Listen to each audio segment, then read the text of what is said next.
Welcome to Roofing Road Trips, the podcast that takes you on a thrilling journey across the world of roofing.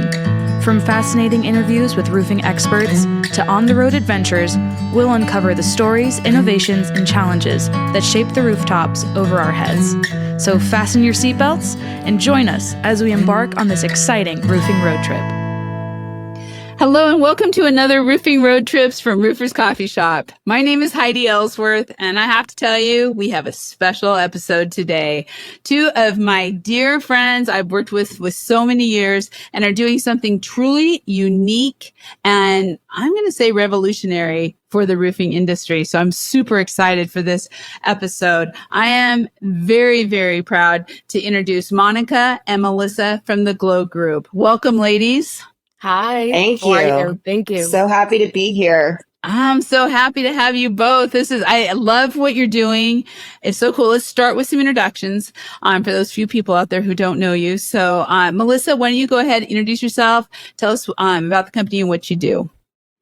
Well, I'm Melissa Chapman, and I am co-founder of the GLO Group, and we are a brand engagement and organizational health firm. What that means is we work with organizations to help them identify what is causing some misalignment within their organization and preventing them to really perform at their best. And so we provide different kinds of support, resources, workshops, coaching, all kinds of services to help organizations really streamline their processes, align their people, and really get behind who they are, what they are doing, and how they really provide value for their customers. I love it. I love it. This is such good stuff. So, Monica, please introduce yourself. And then can you kind of give us a little bit of the history of how you and Melissa came together with the GLO Group? Absolutely. So I'm Monica Vornbrock. I am the other co-founder of the GLO Group. And, the reason that we started the GLO Group is we worked in marketing for many years in the roofing industry in different capacities. And we noticed repeating a pattern, right, that we kept encountering over and over every time we worked with our clients. And that was that all these initiatives were implemented, all these marketing efforts were put forward, all the money that they were spending, but the team internally wasn't communicating. So a lot of times, a lead would come in and then we would say, hey, did you close on that lead? And they'd be like, oh, I thought this person was doing that. And the other person thought they were doing that. So that miscommunication kind of reflected in their bottom line, in their sales. Their customer experience was not consistent. So if they had multiple locations, the team wasn't, they weren't singing the same hymnal, right? They weren't communicating the same way and they weren't treating the client the same way. So we thought, this is a great opportunity to create synchronicity and to create alignment internally so that we can start from the inside out. And that's kind of how we came together. I love it. Well, and we've all worked together at different companies and in different capacities. And I'm just like, yes. I saw the exact same things. Melissa, what are you seeing today overall in the industry, and kind of what are some insights around what you guys are talking about with culture and brand and kind of bringing it all together? Mm-hmm. Well, it's interesting because for contractors, you've got, the field and then you've got the office. So, right there in itself, you've got different priorities and different agendas. And then within the office, each department can have their own goals. And oftentimes, not all of the elements of the organization, all the pieces that make the puzzle fit, are really working, like as Monica said, in sync with one another. So everyone has different priorities. Perhaps, the field, they don't understand the impact of the choices that they're making on the office and vice versa. So there's a disconnect. And oftentimes that creates frustration, that creates a lot of finger pointing. And so what we're finding is that when we bring everybody together and everyone has a chance to understand how to be more effective in their communication, how to really be active listeners, collaborate more on problem solving, and understand that there is a ripple effect for everything that you do. Once that awareness comes forward, then there are tools that can be created or developed. There are methods and processes and ways in which that organizations can become more aligned, and as a result become more effective. Reduce callbacks. Have increased profitability, happier customers, and overall happier employees too, because you're removing redundancies, you're eliminating, reducing frustrations, you're providing a forum where people can actually have a conversation, and it's not confrontational, it's more solutions based. You're addressing the issue and not the person. So that's kind of what we help organizations address. And it's pretty common, actually, especially because you have that separation of field and office. I think it's everywhere. Every company I've worked in, I've seen it, and especially between sales and marketing, and operations. Definitely when it comes to finance, think about all those expense reports. And there's always, there's this contentious until you really understand each other and understand that everybody has a job to do and they're doing it to their best. And so I'm really proud to say we are working with you, and we have had such a great experience. And you always want to say of your own company, well, oh, that's not happening here. Although I knew it was. But because there's always finger pointing, and there's always, people become passionate about their different things and create silos. And even with a company as small as Roofer's Coffee Shop, which is, 30 people, there still were silos that we are working through that just kind of happened. Maybe human nature. I don't know. But what are you seeing with the silos effect? I just think that's such an important part. And maybe Monica, you can start us off on that. Just those silos of all those different things we just talked about, boy, they can just bring the whole organizational culture down. They can. And it's interesting because they can come from multiple directions, right? You can have silos that are created because of technological gaps, because of generational gaps, cultural gaps, internal miscommunication. You have different locations, geographical locations. But then also what's interesting is that it's not just people that are working remotely and not seeing each other in the office. It's also people that work in the same office, in the same department, are not aligned in the goal and how they work together and how they contribute to the overall picture, right? So that creates silos. A lot of independent workers, people that come from different companies, you bring in your culture, you bring in the way that you do things, and you make it your process, and you don't think of, hey, how does this affect the next person? So it's crazy how the amount of redundancies that can be created from silos, the frustration, like Melissa said, as well as time wastage, right? Because you have, sometimes they're not using the platforms correctly. And, there's people looking, spending 5 hours looking for information that already exists somewhere. But, it was in the CRM and nobody read the notes in the right place and they don't know where to go. So you have people recreating the wheel multiple times, and it's, it's a time suck. It really is. And, one of the signs for me that, and when, we're constantly trying to work on our culture, right? Because no matter, even if everything's great, you should still be having conversations because you never know what's there. But one of the big signs for me was finger pointing. When you start having people do finger pointing, Melissa, what are some of the other signs that companies should be aware of to realize that, hey, you've got some silos, you've got some communication issues going on? Usually you'll see it, if there's a slow adoption to a new process that you're trying to implement, or a slow adoption to technology. Those are really, very loud signs, if you will. But, softer signs could be just, disengagement. There's this term, quiet quitting, there it is a real thing, where people are kind of, well, I'll do the bare minimum and I won't go above and beyond. Well, that impacts the whole organization. You're only as strong as your weakest link. So, you'll see things like that. You'll see, people kind of not responding to other people or not contributing in a meaningful way, or you feel there's this underlying current of frustration, an underlying current of, what are we doing? I don't, I'm here. Am I just collecting a paycheck? What is my contribution? What is my purpose? Those are the kinds of things that will surface when there's that misalignment and those silos happening. And that's when your retention starts going out the door. Right. And recruitment, it affects recruitment as well. Yeah. And I mean, sometimes I think every organization has to be aligned around the goals, and sometimes it just doesn't. An employee and the organization just do not align, and that's okay.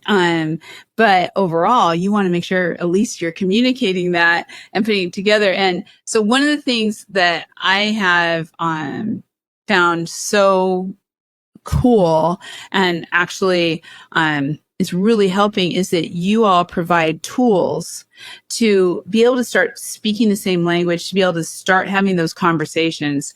And so when you're kind of looking at that impact of communication and collaboration, talk to me about those tools that you all are bringing to these companies to help them kind of work through that. Maybe Monica, start us out. Sure. I think it all starts with self-awareness, right? It all starts with a leader that says, okay, how am I going to help my team? And acknowledging, what's happening around me and how can I improve it? Even if you're doing things right, there's always room for improvement. So that's the first thing. It's having someone that wants to make their team more aligned.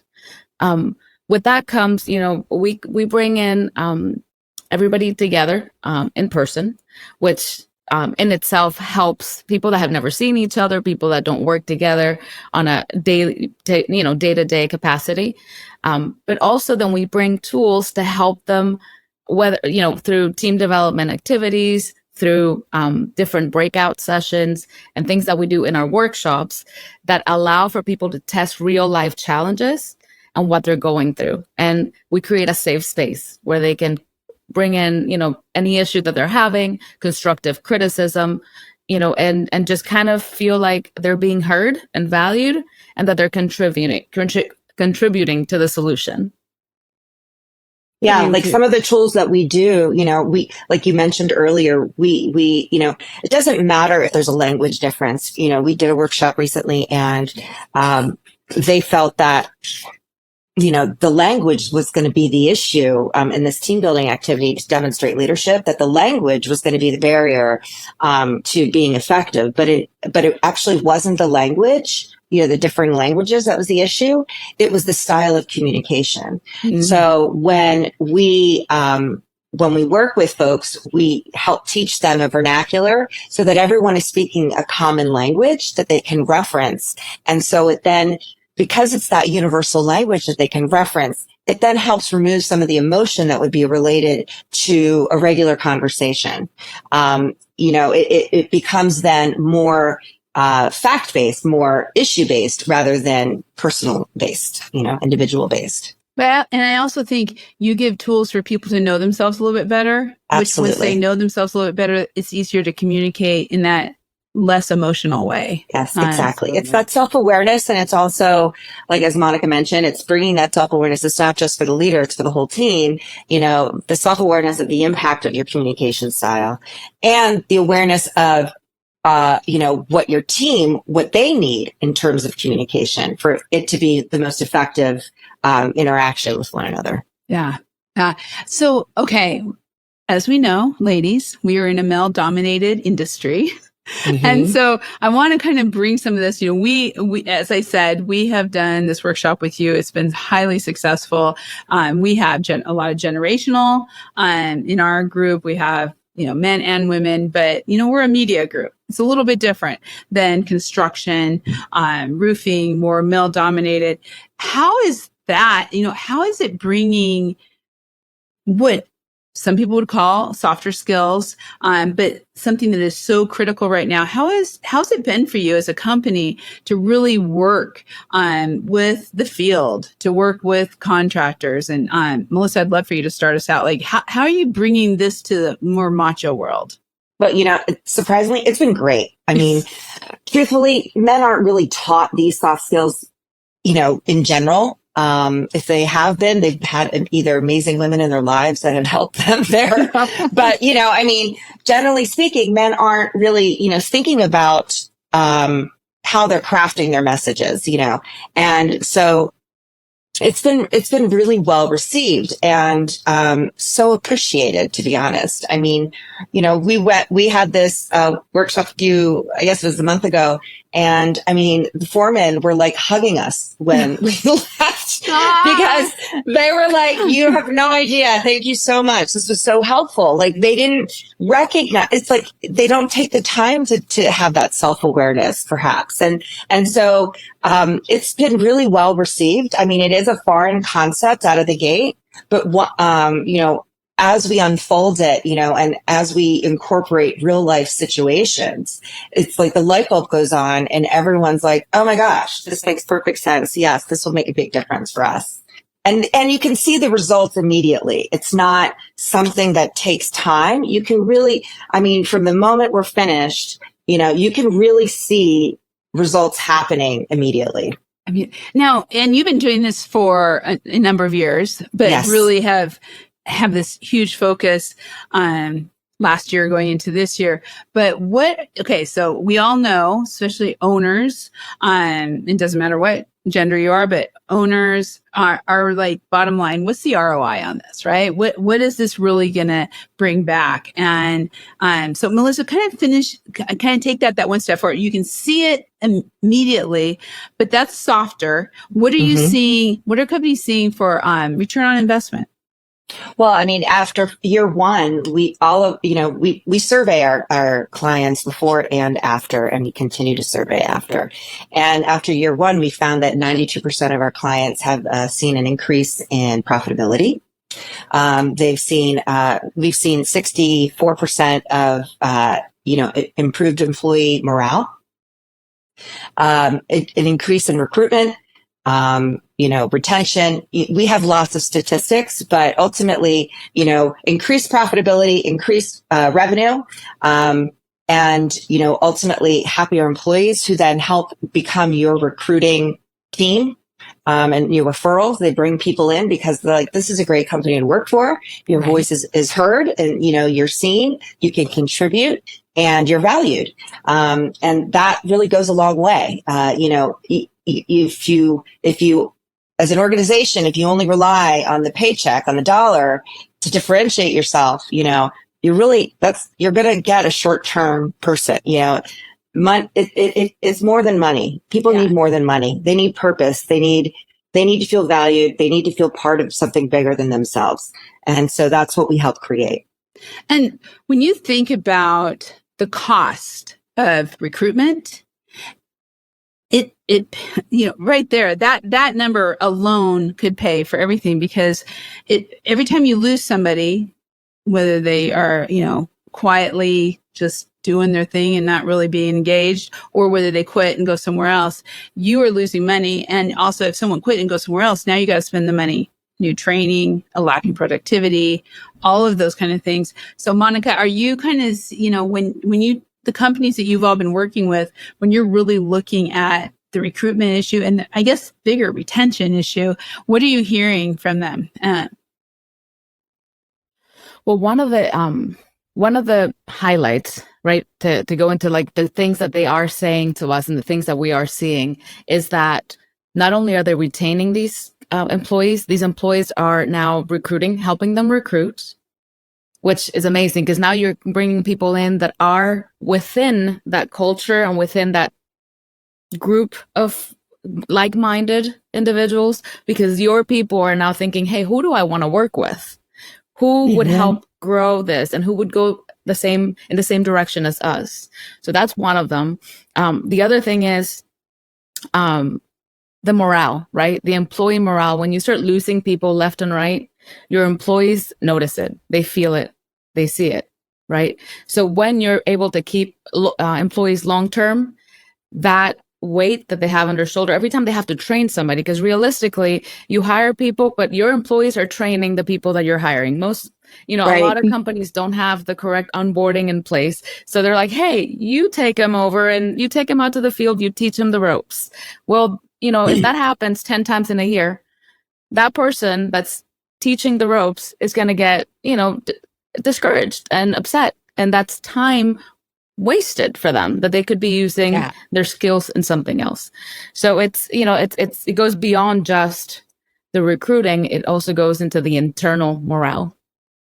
Yeah. And also, what we've seen is those individuals that really, embrace this transformation, essentially, really elevate themselves within the organization. They become the next layer of leaders. It naturally creates a stronger bench so that you can, have upward mobility, create growth paths for your employees within the organization, which ultimately that's what you want. That's your succession planning right there. So, it contributes to that as well. We've already seen that.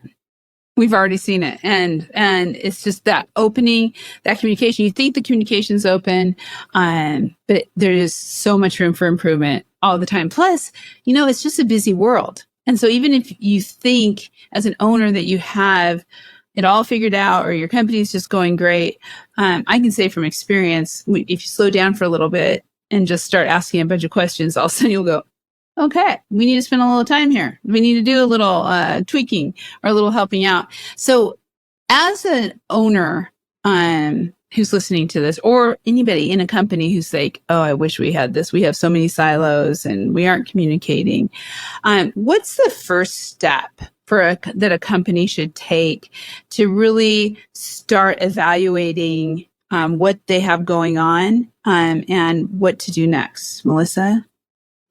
I think it really begins with leadership. If it really begins with the leader who believes that, we could be better than where we are right now. And I know we can be better. I just don't know necessarily how to get better. And then them having a team that also believes we want to be better. We just don't know how. It's that desire of wanting to grow. It's having that growth mindset is the first step. If you have that, if that's something that you desire and you see that there's an issue, having those conversations with that leadership team saying, okay, what are we seeing? What are our challenges? Is it taking too long for the guys, the field to adopt this new technology? Is it taking, too long for, project completion to invoicing? Like, where are our challenges? And, identifying what they are. And then and also being aware of where do you want to be? Like, what in a perfect world, what do you want to look like? What does that image, look like? Describe it. And if that would be the first step, because we can help you get from where you are to where you want to be, but you have to really be honest with yourself to be clear on where you are and understand the challenges that you're facing. And it does take a bit of humility and vulnerability, but that's how you're going to grow, grow. I mean, they say if you're uncomfortable, then you're growing, you don't want to be comfortable. So that's really where you want to start. Yeah, that makes total sense to me. The monetary cost, because all of these things cost the company money. The time that's being wasted, the initiatives that are not succeeding, all that is costing money. So not only the awareness, not only the, hey, how do I fix it, is look at it, convert it into dollars. And then you'll see how it relates directly to the bottom line. That's true. What's the risk for not doing anything? What's the financial risk for not doing something? Yeah. And I just think there's so much to be said for being proactive and being ahead of it, right? So we're an EOS company, so we work on the goals, we work on the vision, we do all of the processes and all of that stuff. But there's that connection you have to make between the leadership of the EOS and the company overall. And if you let it go too far, you're going to start jeopardizing your customers, which then now you're really, I mean, not that customers are more important than employees, even Steven out there, but you don't want to lose customers. No. And if you have happy employees, you're going to have happy customers. Yes. It's just, that's what's going to happen. So, you look at Nordstrom as an example. I mean, that has been their motto the entire time, and look how successful they've been. So, there's proof to that. And, there are organizations that have, large and small, that have measured, there's a direct correlation between employee satisfaction and revenue and profitability. There have been multiple studies published. So, you can have all the best processes in place, but if you don't have the people buying in to the overall vision, feeling valued, understanding the why, it's not going to make any difference. It's not going to move the needle enough for you to see significant growth. You're going to be checking the box, essentially. Yeah. So, I think this is one that all three of us can relate to. But if you're not an owner, and maybe you're not even on the leadership team, right? In your company, but you're listening to this podcast and you're like, yes, this is a problem. I see it. And I have to say, all three of us have been in that situation that I just described. That's a hard thing to do. It's hard to approach leadership. It's hard to take that step to start those conversations in a way that do not make people defensive. So, Melissa, what's some of your advice or tips to people out there who really see this need, who love the company and want to see improvement, but they really need to get this in front of the right people to start moving the meter? I think you start with asking questions. It's not necessarily telling someone that there's a problem. It's more about asking questions to kind of highlight, okay, what are the goals, of our organization? Do you feel that everyone is clear on those goals?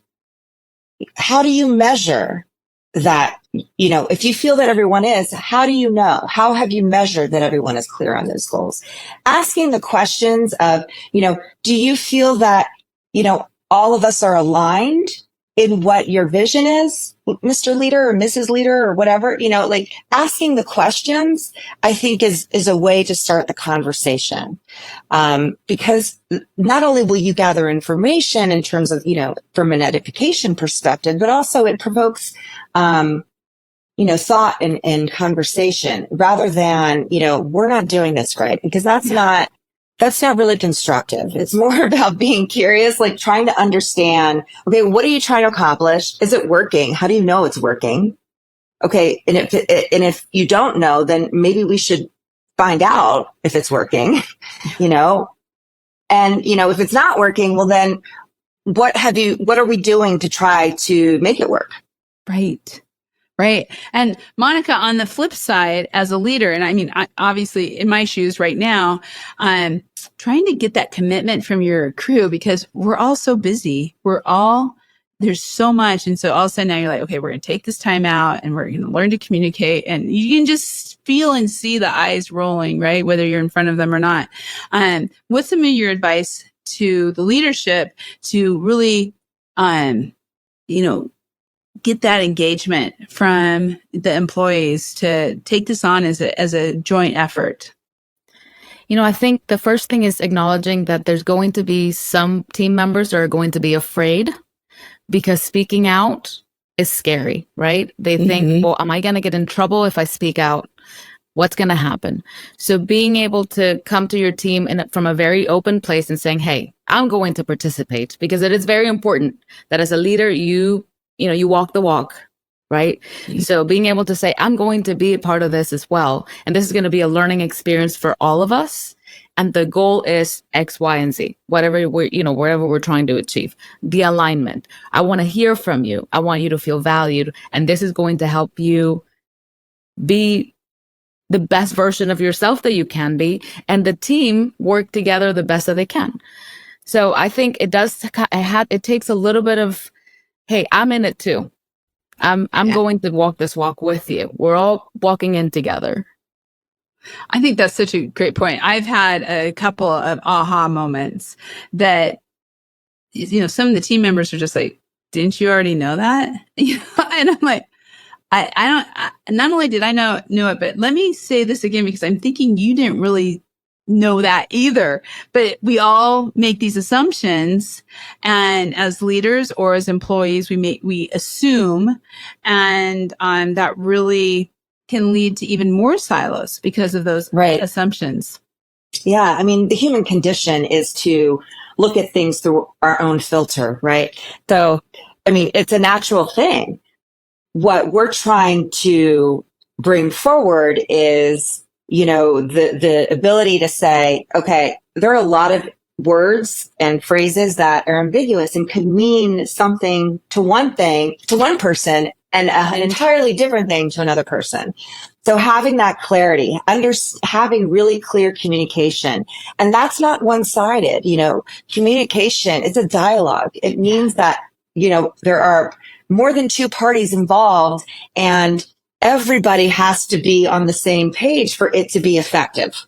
So what does that look like? Just because you say on time, well, on time to someone could be 2 minutes after, on time could be 2 minutes before, and on time could be right on the nose. Right. So, it's really creating an environment, where everyone, creates clarity around terminology so people can show up more intentionally, in what they're doing. Yeah, I agree. And I've seen it. I'm going to right out there say, I'm seeing this growth. I'm seeing, and it's going to take time. It's not something one and done. It's a constant going forward communication styles. Just and that's a really good point, because this is not like a magic pill, that you take and, you do, it's like a one and done. No, This is like a long-term, like transformational commitment of this is how we are going to show up for each other every day. And because this is what's going to make us great individually and collectively. So for those who want to start their transformational journey, I love that transformational journey. How do they get started with the GLO Group, and how does this work? Monica, why don't you start us out, and Melissa can bring us home? Sure. So currently we're offering a free consultation for all the RCS customers. For that, you can either email letschat@glogroup.com, or at the bottom in your episode notes, there'll be a link to be able to fill out the form and schedule a consultation.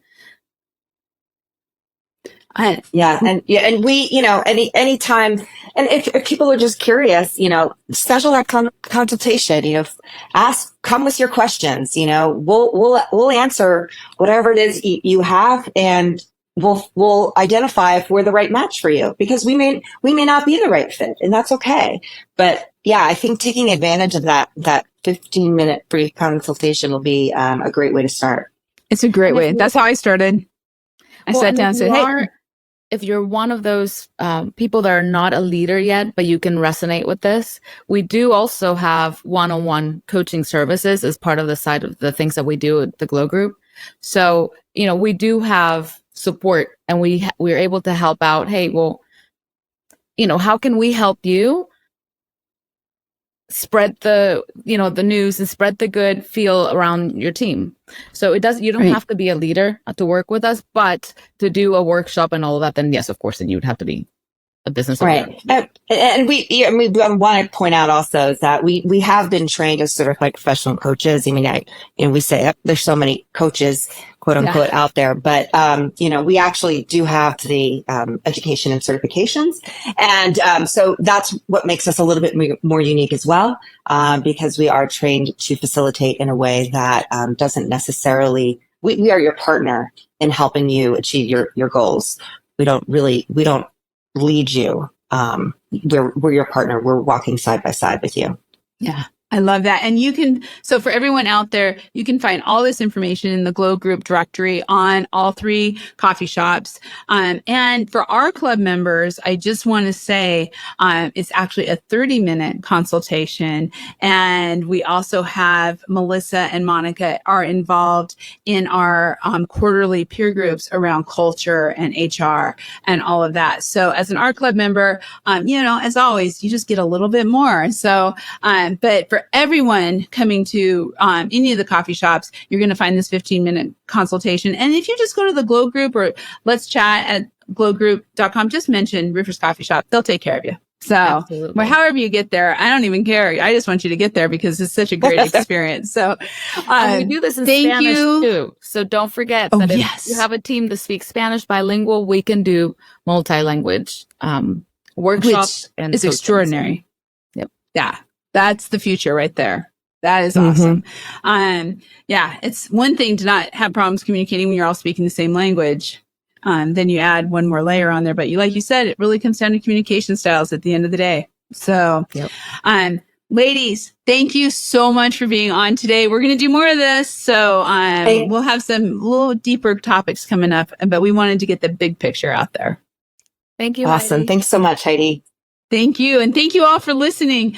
This is the stuff that's going to grow your business. So be sure to share it with your company, ask us questions, send us information, and definitely get together with the GLO Group. Check out their directory on all the coffee shops. Also, check out all of our podcasts under our RLW navigation on all 3 sites under the podcast, whether it's Roofing Road Trips, Coatings Cast, or Metal Cast. And be sure to subscribe and set your notifications so you don't miss a single episode.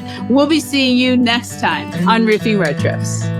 If you've enjoyed the ride, don't forget to hit that subscribe button and join us on every roofing adventure. Make sure to visit rooferscoffeeshop.com to learn more. Thanks for tuning in, and we'll catch you on the next Roofing Road Trip.